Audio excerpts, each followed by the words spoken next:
কি কর্মসূচি রয়েছে এবং অসিত মাল বোলপুর লোকসভা থেকে দাঁড়াচ্ছে। দেখুন, আমাদের এর আগেই নানুর বিধানসভার প্রত্যেকটি প্রান্তের দেওয়াল লেখন আগেই শুরু হয়ে গেছে, কিন্তু অসিত কুমার মাল এই নামটা লেখা ছিল না। আমাদের রাজ্যের মাননীয় মুখ্যমন্ত্রী, আমাদের দলনেত্রী মমতা বন্দ্যোপাধ্যায় এবং যুবরাজ অভিষেক বন্দ্যোপাধ্যায় কাল নাম ডিক্লেয়ার করেছেন।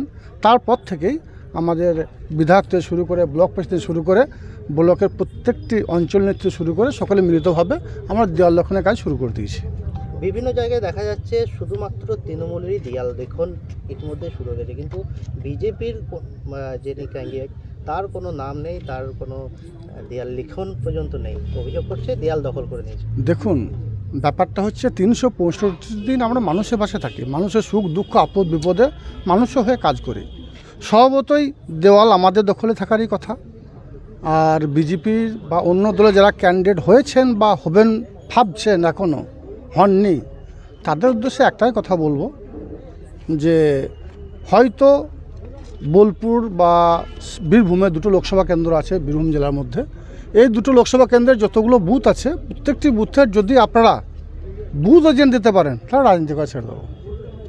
মানে এটা কি শুধুমাত্র বিজেপি নাকি সব দলের কর্মীদের নেতাকে উদ্দেশ্যে বলছি, যারা বিধানসভায় আমাদের তৃণমূল এগেনস্টে কন্টেস্ট করবেন তাদের উদ্দেশ্যে বলছি, সেই ক্যান্ডিডেটের উদ্দেশ্যে বলছি, যদি আপনারা প্রত্যেকটি বুথে বুথ এজেন্ট দিতে পারেন তাহলে রাজনীতি করা ছেড়ে দেবো।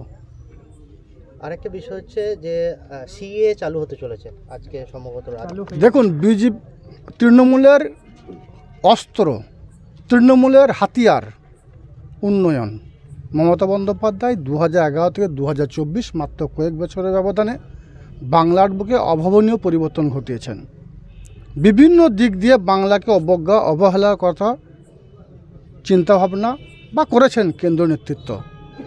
ওদের হাতে আর একটাই সিএ, ওদের হাতে আর একটাই এনআরসি, ওদের হাতে আর একটাই, সেটা হচ্ছে সিবিআই, ইডি, এই ধরনের সংস্থাকে দিয়ে, কেন্দ্রীয় সংস্থাকে দিয়ে মানুষকে বিভ্রান্ত করা, মানুষকে ভুল পথে পরিচালিত করা।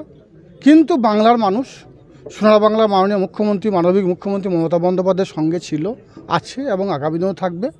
বাংলার বুকে যে 42টা আসন আছে, 42 আসনে জোড়া ফুল ফুটবে, বিরোধীদের জামানা বাজাতে হবে।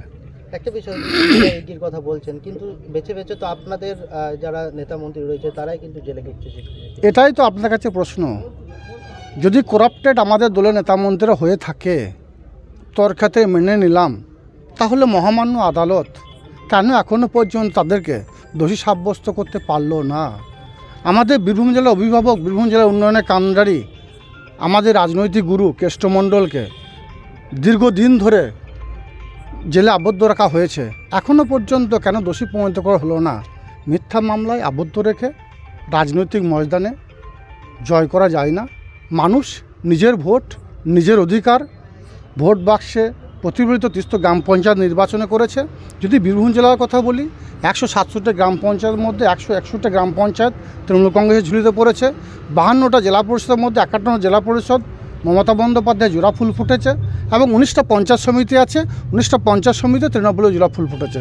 সুতরাং সামনে যে লোকসভা নির্বাচন, আপনারা গণনা কেন্দ্রে মিলিয়ে নেবেন, দুটো লোকসভা নির্বাচনেই তৃণমূল কংগ্রেসের জনজোয়ার হবে, তৃণমূল কংগ্রেসের জোড়াফুলি ফুটবে এবং বেশ কয়েক লক্ষ ভোটের ব্যবধানে তৃণমূল কংগ্রেসের মনোনীত প্রার্থীরা জয়যুক্ত হবে। অনুব্রত ছাড়া এই প্রথম লোকসভা নির্বাচন বীরভূমে কোথাও কি টাফ হবে বলে মনে করেন? বীরভূম জেলার বর্তমানে দায়িত্ব আছেন আমাদের স্বয়ং দলনেত্রী মমতা বন্দ্যোপাধ্যায় নিজে। স্বভাবতই তিনি সব সময়ের জন্য আমাদের অভিভাবকের মতো আমাদেরকে নির্দেশ দিচ্ছেন।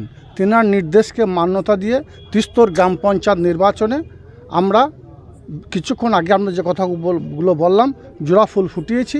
আবার দুটো লোকসভা কেন্দ্রেই আমাদের একটা শতাব্দী রয় আর একটা অসীম মাল বিপুল ভোটে জয়যুক্ত হবে।